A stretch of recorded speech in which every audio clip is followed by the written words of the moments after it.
Makama Asimwe. Praise the Lord.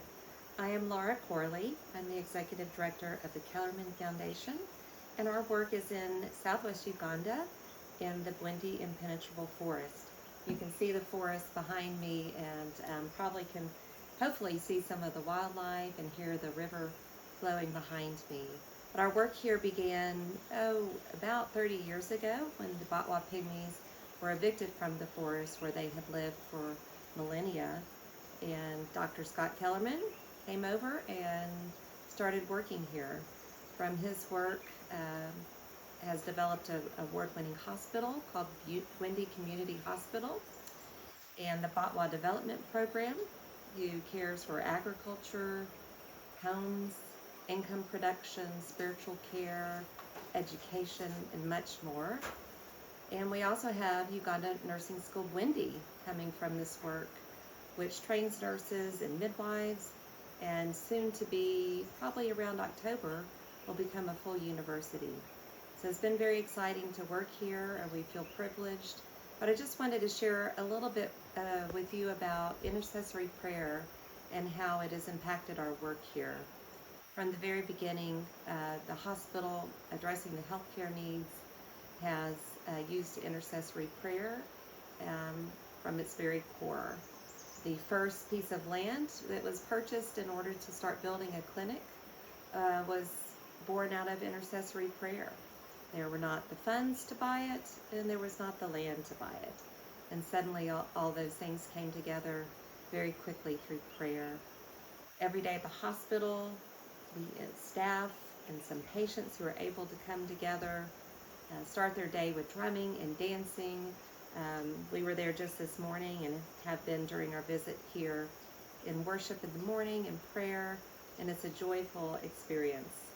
If you wander the wards at night, you'll hear the nurses singing praise to the Lord and songs of praise and prayer, which I know must be very soothing and healing to the patients.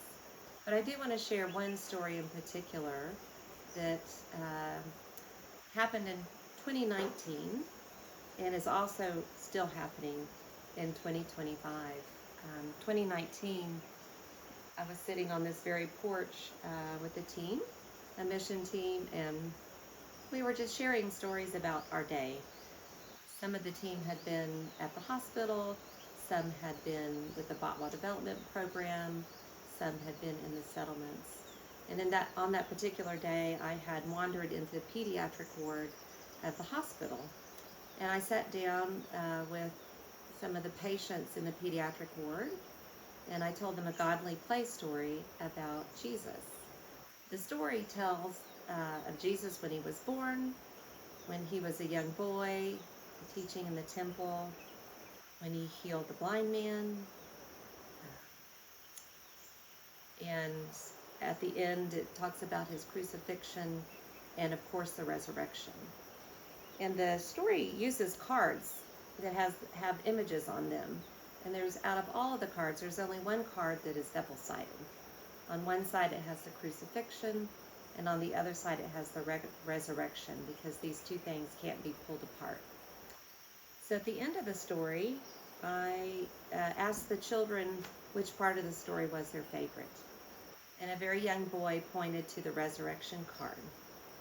So I handed him the card, and he took the card and he pressed it firmly against his heart. And it touched me. I didn't quite understand what that meant, but it was different from the other children who had just pointed to a card. So that night, as we're sitting here telling our stories, a pediatrician who was on our team shared the story of a young boy that she had examined in the pediatric ward who had an incurable heart condition.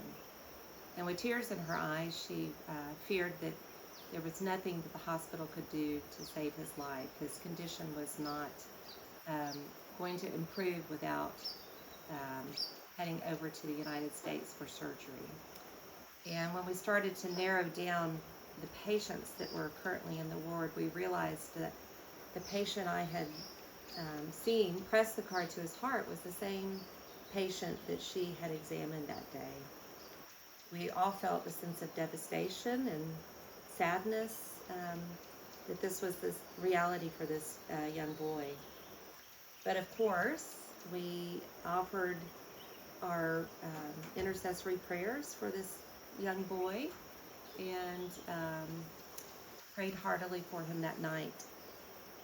We've not been able to trace him since to know what happened to him, but just a few days ago I was with someone here who brought up a friend of theirs. We just started talking about a young family that they knew, and in particular a young girl who we might be able to help with a scholarship. And then she mentioned her brother named Joab. And she said Joab has a heart condition, and he was supposed to die many years ago because he was not able to seek treatment in the United States. But praise the Lord, he is still living and doing well. And so we started to narrow down, could this be the same person? And we do believe it is the same person based on conversations with various people at the hospital.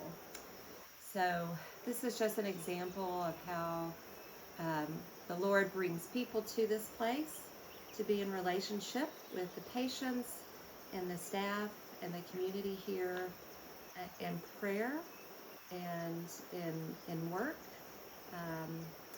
And it certainly supports the motto of the hospital, which is, we treat, God heals. So we praise the Lord that Joab is living and doing well and growing, and although he has struggles, he is, we believe, the beneficiary of God's healing grace. We're so thankful to be a part of that. So thank you so much for partnering in the gospel and partnering in intercessory prayer. And I hope to see you at New Wineskins later this year.